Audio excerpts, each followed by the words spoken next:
السلام علیکم خواتین حضرات، میں ہوں ڈاکٹر نذیر صدیقی اور آپ دیکھ رہے ہیں میرا یوٹیوب چینل۔ آج کی یہ ویڈیو میرے نزدیک بہت ہی اہم ہے۔ میں یہ ویڈیو ہیپاٹائٹس کے اوپر بنانے جا رہا ہوں، جسے دیہاتی معاشرے میں یا عام فہم یا عام آدمی یرکان بھی کہتا ہے۔ میں ویڈیو شروع کرنے سے پہلے اس بات کی وضاحت کر دوں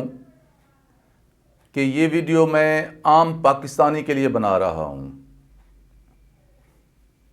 بہت ممکن ہے کہ میں جو باتیں کہوں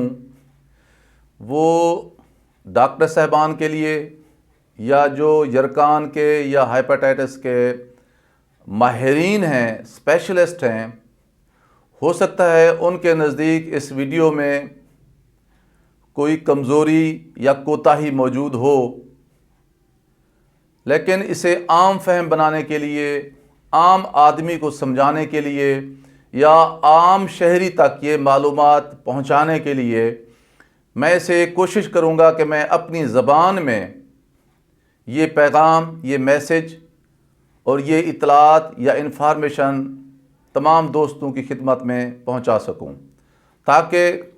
لوگوں میں اس حوالے سے آگاہی آئے، لوگ اس چیز پہ غور کریں، لوگ اس چیز کو سمجھیں، اور ایک ایسی بیماری جو بدقسمتی سے اس وقت ہمارے پورے معاشرے کے لیے وبال جان بن چکی ہے، اور جس کی وجہ سے اس وقت سب سے زیادہ اموات ہو رہی ہیں، اور اموات بھی ایسے کہ لوگوں کو پتہ ہی نہیں چلتا، اور ان کے پیارے ان کی آنکھوں کے سامنے بے بسی کی حالت میں اس دنیا سے کوچ کر جاتے ہیں۔ خواتین و حضرات، یرکان عام فہم میں دیہاتی معاشرے میں ایک تو پیلا یرکان کہلاتا ہے، جس میں انسان کی آنکھیں پیلی ہو جاتی ہیں، اس کا پیشاب پیلا ہو جاتا ہے، اس کے جو جسم کا جو رنگت ہے وہ بھی پیلی ہو جاتی ہے۔ اور یہ ضروری نہیں ہے کہ بڑی عمر کے لوگوں کو ہو، بعض اوقات جو بچے ابھی پیدا ہوتے ہیں ان کا جسم ہمیں پیلا نظر آتا ہے، اور ان کا پیشاب بھی پیلا ہوتا ہے، اور وہ خود بخود ہی 10-15 دن کے بعد، جب ان کی عمر 10-15-20 دن ہو جاتی ہے تو وہ خود بخود ہی ٹھیک ہو جاتے ہیں۔ میں زیادہ تفصیل میں نہیں جاؤں گا تاکہ لوگ بلا وجہ طور پر کنفیوز نہ ہوں۔ ایک دوسرا یرکان ہے جسے ہم کالا یرکان کہتے ہیں۔ یہ کالا یرکان جو ہے،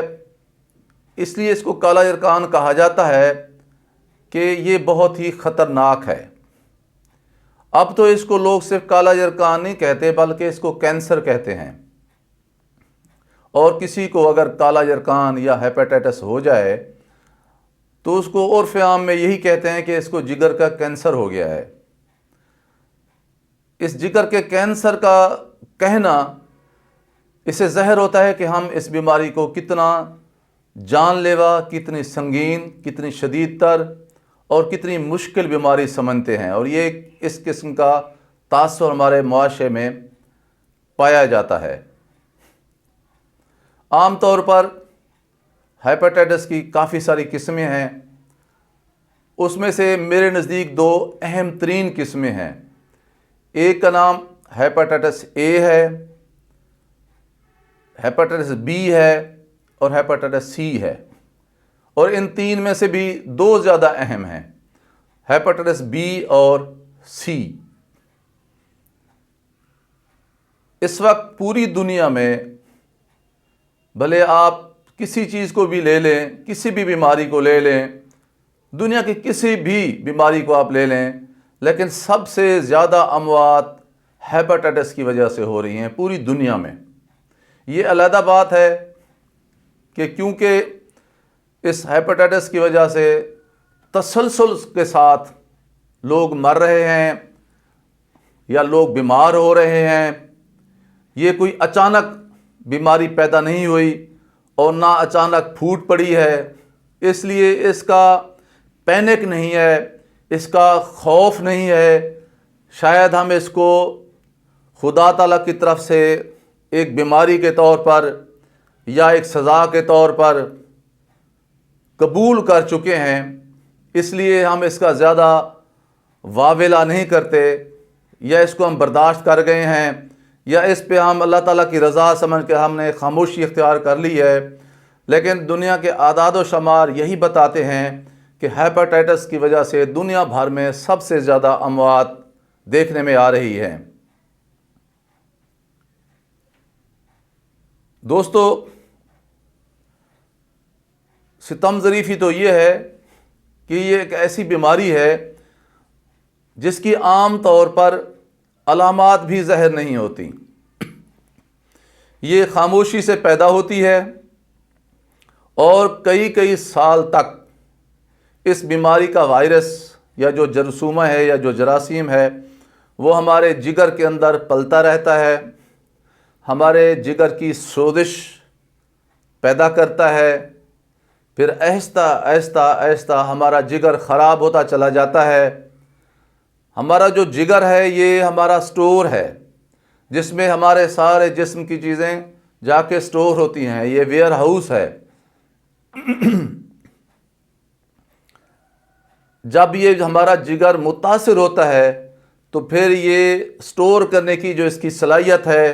چیزوں کو اکٹھا رکھنے اور محفوظ کرنے کی جو صلاحیت ہے وہ متاثر ہونا شروع ہو جاتی ہے، تو پھر جگر ہمارا سکڑنا شروع ہو جاتا ہے۔ پھر یہی مرحلہ ہوتا ہے جب کچھ علامتیں جو ہیں وہ سامنے آنا شروع ہو جاتی ہیں، لیکن اس وقت بہت دیر ہو چکی ہوتی ہے۔ بعض خوش قسمت لوگ ایسے بھی ہوتے ہیں جن کے اندر یہ علامتیں ابتدائی سٹیج میں بھی سامنے آ جاتی ہیں۔ مثلاً ان لوگوں کو بھوک کم لگتی ہے، یا آنکھیں ان کی پیلی ہونا شروع ہو جاتی ہیں، یا کبھی کبھی ان کو الٹی یا متلی آنا شروع ہو جاتی ہے، جسم کا رنگ پیلا ہونا شروع ہو جاتا ہے، یا کبھی موشن لگ جاتے ہیں، بخار آ جاتا ہے۔ لیکن یہ جو علامتیں ہوتی ہیں اگر دیکھا جائے تو یہ علامتیں قدرت کی طرف سے ایک نعمت ہوتی ہیں۔ کیوں؟ اللہ تبارک و تعالیٰ کو انسان بہت پیارا ہے۔ اللہ تبارک و تعالیٰ کی خواہش ہوتی ہے کہ میں جو بیماری اس انسان کے اندر پیدا ہو رہی ہے اس کی علامتوں کے اظہار کے ساتھ اس بندے کو وارننگ دوں کہ آپ کے اندر یہ علامتیں ہیں، ان علامتوں کو لے کر آپ ڈاکٹر سے رجوع کریں، آپ اپنی انویسٹیگیشن کرائیں، لیبارٹری جائیں، ہسپتال جائیں، تاکہ آپ تحقیق کروا سکیں کہ آپ کو کون سی بیماری ہے اور اس کا کیا علاج ہے۔ لیکن یہ بدقسمتی کی بات ہے کہ ہم ان علامتوں کو لے کے مقامی ڈاکٹر کے پاس جاتے ہیں اور اسے کہتے ہیں کہ یار ہمیں بھوک نہیں لگتی، یا ہمیں الٹی آ رہی ہے، یا ہمیں بخار ہے، یا ہمیں جسم میں درد ہے، آپ ہمیں اس کی گولیاں دے دیں یا اس کا ٹیکہ لگا دیں۔ اکثر ڈاکٹر صاحبان تو ان کو علامتوں کے علاج کے لیے دوائیاں دے دیتے ہیں۔ اگر کوئی ذمہ دار ڈاکٹر ایسے مریضوں کو ہدایت کرے کہ آپ مہربانی کریں کوئی ٹیسٹ کروا لیں، تو پھر لوگ اس سے انکار کر دیتے ہیں کہ تھوڑا سا تو مسئلہ ہے، تھوڑی سی تو الٹی آئی ہے، تھوڑی سی تکلیف ہے، تھوڑی سی یہ صفرا ہو گئی ہے، ہم کس چیز کا ٹیسٹ کروائیں؟ تو پھر وہ اپنی جو اس کی علامت ہوتی ہے اس کی دوائی لے کر چلے جاتے ہیں، اور پھر سال ہر سال وہ ان ٹیسٹوں کی ضرورت ہی نہیں سمجھتے، اور پھر وہ بیماری اندر ہی اندر انسان کے جسم کو کھاتی رہتی ہے۔ پھر ایک وقت ایسا آ جاتا ہے کہ جب بیماری انسان کو گھیر لیتی ہے اور اسے پھر وہ تکلیف بہت زیادہ بڑھ جاتی ہے اور اس جگہ چلی جاتی ہے جہاں سے واپسی ممکن نہیں ہے۔ اگر انسان ہر سال کوئی جو ضروری ٹیسٹ ہیں وہ ٹیسٹ ہی کرا لے، مثلا خون کا ایک مکمل ٹیسٹ کروا لے، یا جگر کے جو لیور فنکشن ٹیسٹ ہوتے ہیں وہ کروا لے، یا ہیپاٹائٹس بی یا سی کا ٹیسٹ کروا لے، یا سال کے بعد اگر الٹرا ساؤنڈ کروا لے تو اسے بہت ساری بیماریوں کا پتہ چل سکتا ہے۔ لیکن یا تو ہمارے ترقی پذیر معاشروں میں اس کا تصور نہیں ہے، یا ہم اس کو اہم نہیں سمجھتے، یا پھر ہم اس کی افادیت یا فائدے کو تسلیم نہیں کرتے، یا پھر ہم جان بوجھ کر زندگی کی باقی سرگرمیوں کو تو اہمیت دیتے ہیں،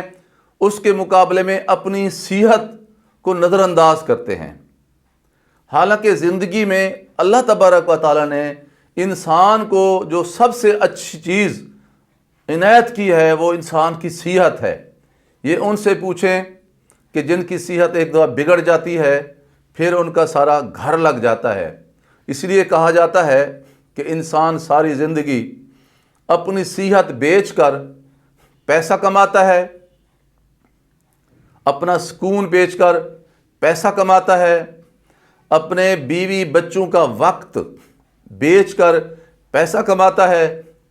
پھر جب بیمار ہوتا ہے تو پھر وہی پیسہ خرچ کر کے صحت کو خریدنے کی کوشش کرتا ہے، نہ اسے صحت ملتی ہے نہ اس کے پاس پیسہ بچتا ہے۔ اس لیے ہمیں ہر کام اپنے اپنے وقت پر کرنا چاہیے۔ جب صحت کی ضرورت ہے صحت کی حفاظت کرنی چاہیے، جب پیسہ کمانے کا وقت ہو پیسہ بھی ضرور کمانا چاہیے، اس کی بھی ضرورت ہوتی ہے۔ اب بہت سارے لوگ کہتے ہیں کہ یرقان کیوں پھیلتا ہے؟ ایک مسلمان ہونے کے ناطے،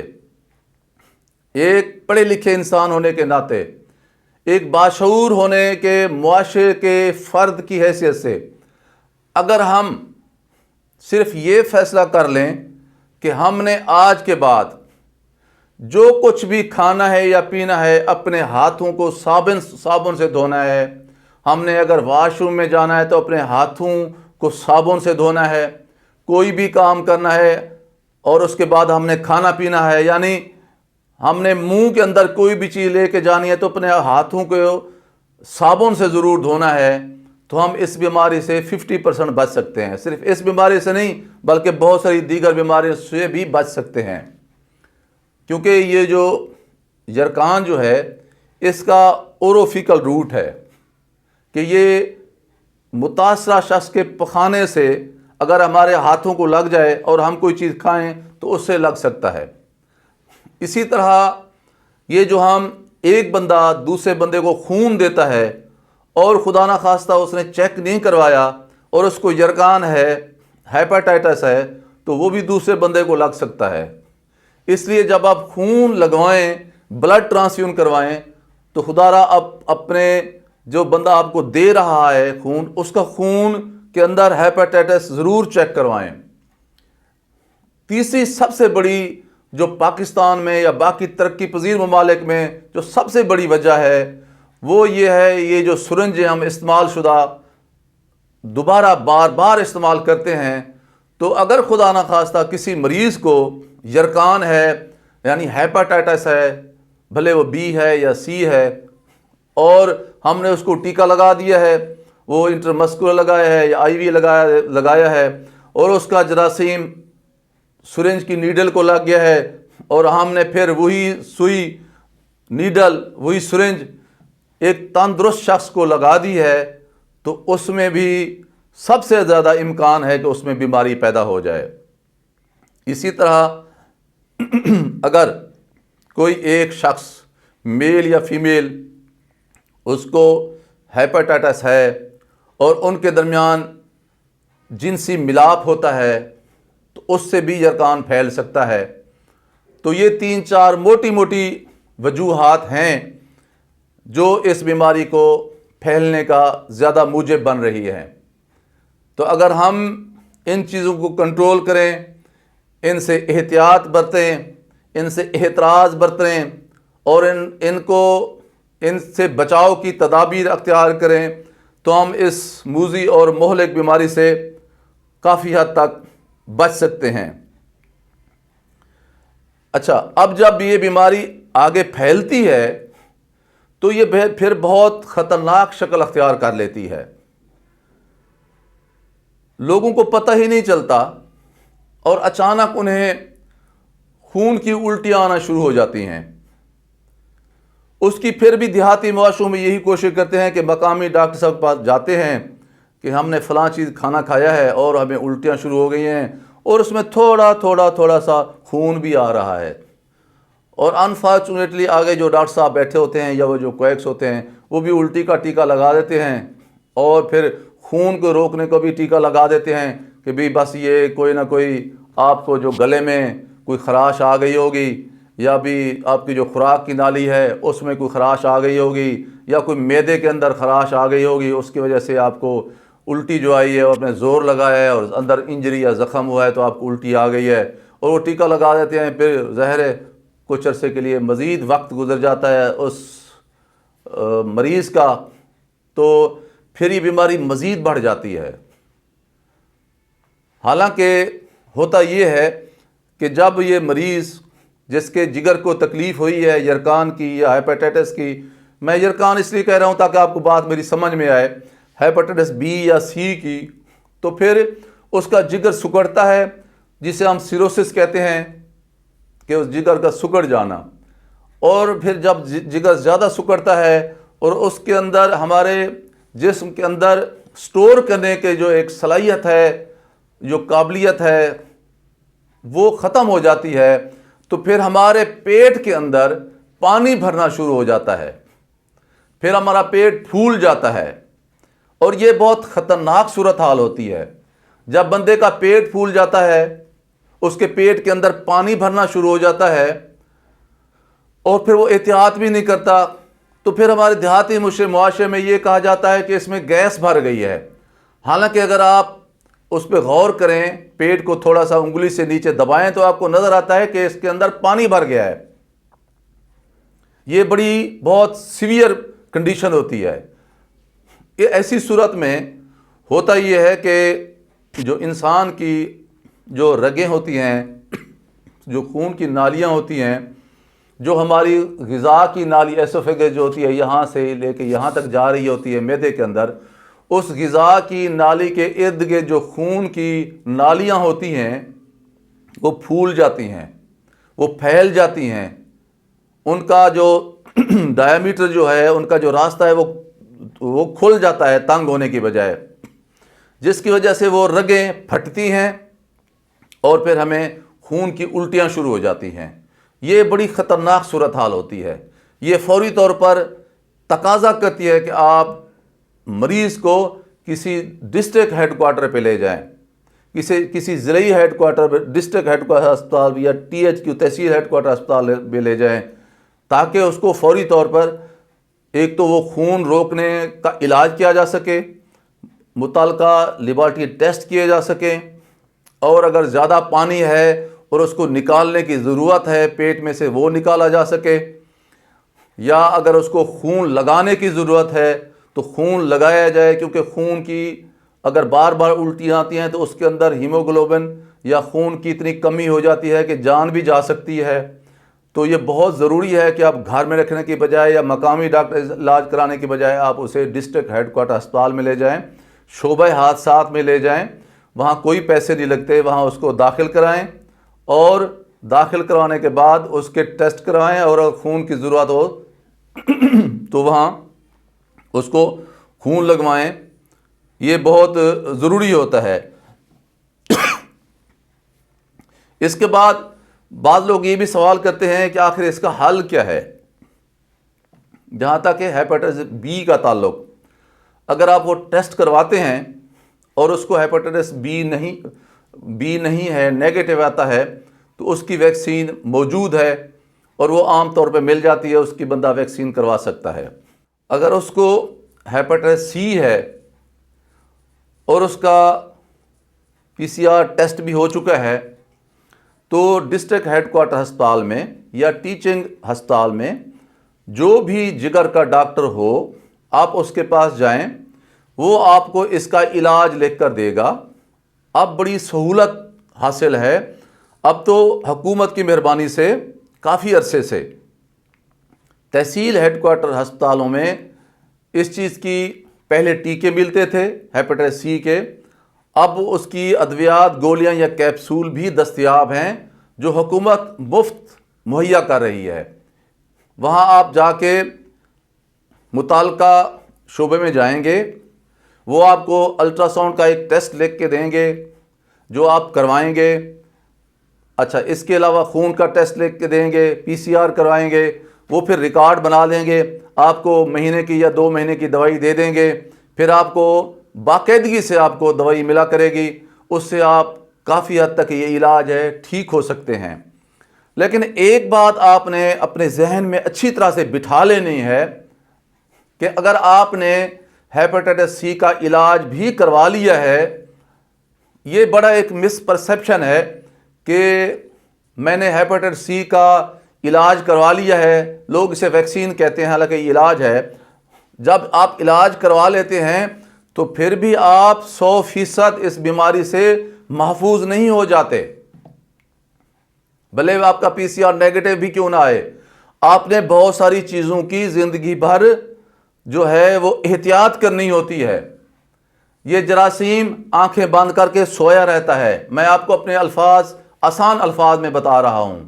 یہ آنکھیں بند کر کے سویا رہتا ہے اور یہ کسی بھی وقت جاگ سکتا ہے اور آپ کے جسم کو، آپ کے جگر کو دوبارہ نقصان پہنچانا شروع کر سکتا ہے۔ تو آپ نے کچھ چیزیں ایسی ہیں جن کا آپ نے زندگی بھر احتیاط کرنی ہے۔ وہ کیا ہیں؟ آپ نے اپنی غذا کا خاص طور پر خیال رکھنا ہے، آپ نے مرغن غذائیں نہیں کھانی، آپ نے کڑھائیاں استعمال نہیں کرنی،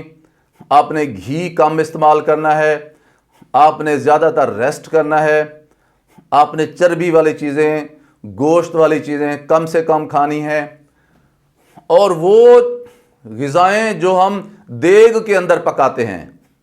دیگ کے اندر جو ہم چیزیں پکاتے ہیں، وہ ہماری خوشی ہو یا ہماری غمی ہو، اس کے اندر ہم اتنی گھی، اتنی پیاز، ٹماٹر اور پتہ نہیں مسالے اور کیا کچھ اتنی ہم ڈال دیتے ہیں۔ وہ ہماری خیرات ہو، وہ ہماری شادی ہو، وہ ہمارا زردہ ہو، ہمارا پلاؤ ہو، وہ مرغی ہو، چھوٹا گوشت ہو، بڑا گوشت ہو، ان کے اندر اتنی وافر مقدار میں چکناہٹ ہوتی ہے کہ جگر کا جو مریض ہے، جس کو جگر کا عارضہ لاحق تھا، وہ ہیپیٹائٹس بی تھا یا سی تھا یا سیروسس تھی، جب وہ یہ چیزیں کھاتا ہے تو پھر وہ آپ کا جو جراثیم جو سویا ہوا پڑا ہوا ہے، آنکھیں بند کر کے سویا ہوا ہے، وہ پر کسی وقت بھی جاگ سکتا ہے۔ تو خدارا آپ چاہے بھلے آپ نے ہیپیٹائٹس سی کا علاج بھی کروا لیا ہے یا ہیپیٹائٹس بی کی آپ ویکسین بھی لگوا چکے ہیں، تو آپ نے یہ مرغن غذا میں یہ کڑھائیاں اور یہ چاول اور یہ جو دیگ کے اندر پکی ہوئی چیزیں، یہ آپ نے کسی بھی صورت میں آپ نے نہیں کھانی اور آپ نے احتیاط کرنی ہے۔ اچھا، کچھ چیزیں ایسی ہیں جس کو ہم رسک فیکٹر کہتے ہیں۔ وہ یہ کیا ہیں؟ وہ یہ ہیں کہ بھی اگر آپ کو بیماری ہے اور یہ چیزیں اگر آپ کے جسم کے اندر پیدا ہو جاتی ہیں یا یہ تکلیفیں آپ کو ہو جاتی ہیں تو پھر آپ کی یہ بیماری بڑھ سکتی ہے۔ وہ 5-6 چیزیں ہیں۔ مثلا آپ کو بخار آ جاتا ہے زیادہ شدت کے ساتھ، یا آپ کو بہت زیادہ الٹیاں شروع ہو جاتی ہیں، یا بہت زیادہ آپ کو موشن لگ جاتے ہیں، اسی طرح آپ کو کافی دن قبض ہو جاتی ہے، یا بہت مشکل کا اور محنت طلب کام کرنا شروع کر دیتے ہیں،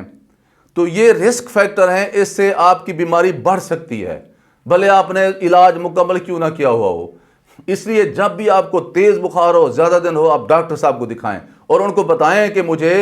یرکان تھا اور میں نے یہ علاج کرایا ہے، یا ہیپیٹائٹس تھا میں نے یہ علاج کرایا ہے، اب مجھے الٹیاں شروع ہو گئی ہیں، مجھے قبض ہو گئی ہے، یا مجھے دست لگ گئے ہیں، یا مجھے بخار ہو گیا ہے، تو تاکہ وہ آپ کے یہ جو رسک فیکٹر ہیں جس کی وجہ سے آپ کی تکلیف بڑھ سکتی ہے، وہ ان کا علاج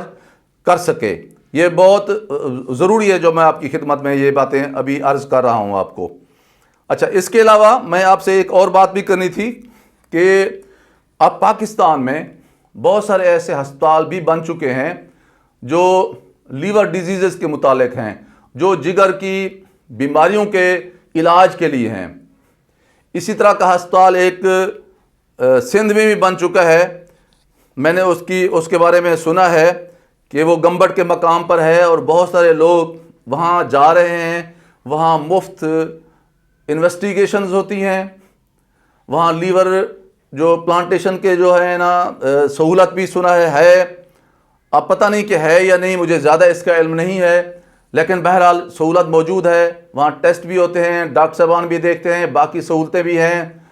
تو ایک اور بات بھی آپ سے عرض کرنی تھی کہ یہ جو آپ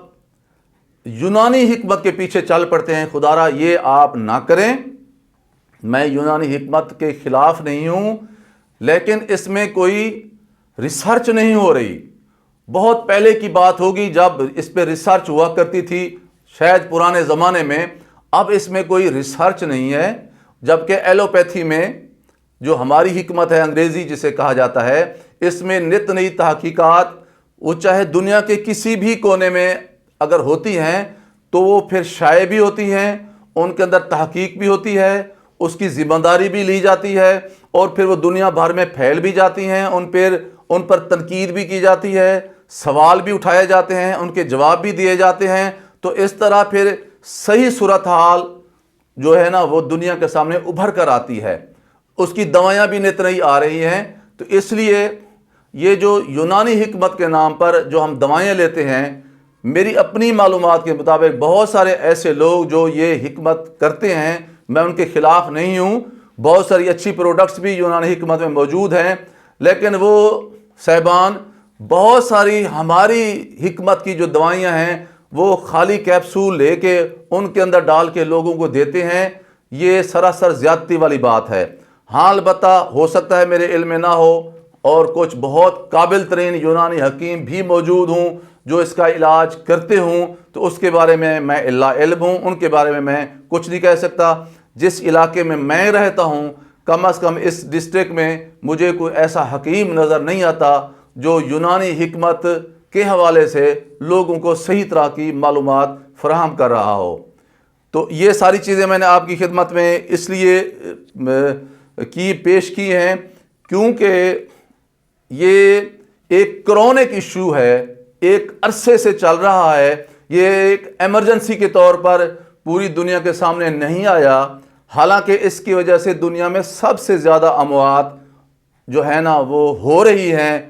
اس لیے آگاہی دینے کے لیے، اس چیز کی اہمیت کو اجاگر کرنے کے لیے، اور آپ دوستوں کی خدمت میں جو تھوڑا بہت میرے پاس علم ہے یا جو مجھے سمجھ بوجھ ہے یا جو میں نے پڑھا ہے، ایک جو ڈاکٹر کی حیثیت سے، ایک MBBS ڈاکٹر کی حیثیت سے، وہ میں نے آپ دوستوں کی خدمت میں آپ کے سامنے رکھ دیا ہے۔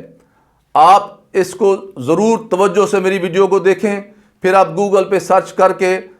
اس پہ مزید اپنی معلومات کو بہتر کر سکتے ہیں۔ اس ویڈیو کا مقصد صرف اور صرف آپ دوستوں کے سامنے اس بیماری کی جو اہمیت ہے اس کو اجاگر کرنا ہے، اس کے جو خطرناک نتائج پیدا ہو رہے ہیں وہ آپ کے سامنے پیش کرنے ہیں، اور آپ کو یہ باور کرانا ہے کہ اگر ہم احتیاط کریں اور اس کا علاج کریں، اور اگر ہم اس کا علاج کرواتے ہیں اور اس کے بعد پھر ہم اسے جو ہے وہ چشم پوشی کرتے ہیں یا غفلت برتتے ہیں، وہ بھی نہ برتیں، جو رسک فیکٹر ہیں ان کو بھی سامنے رکھیں، اور پھر زندگی بھر احتیاط بھی کرتے رہیں۔ اس میں ریسٹ کرنا، آرام کرنا، مکمل آرام کرنا، اس کی بڑی افادیت اور اہمیت ہے۔ تو یہ ساری چیزیں جو میرے دل و دماغ میں موجود تھیں وہ میں نے کھول کھول کر آپ دوستوں کی خدمت میں اپنے الفاظ میں پیش کر دی ہیں۔ ہو سکتا ہے کسی بہت قابل ڈاکٹر کی نگاہ میں میری یہ باتیں سائنس یا میڈیکل کے حساب سے اتنی پرفیکٹ نہ ہوں، لیکن میں نے عام فہم بنانے کے لیے آپ دوستوں کی خدمت میں یہ پیش کی ہیں۔ میں آپ دوستوں کے لیے دعا گو ہوں کہ اللہ تبارک و تعالی میرے پیارے پاکستانیوں کو اس بیماری سے، اس جان لیوا بیماری سے محفوظ رکھے،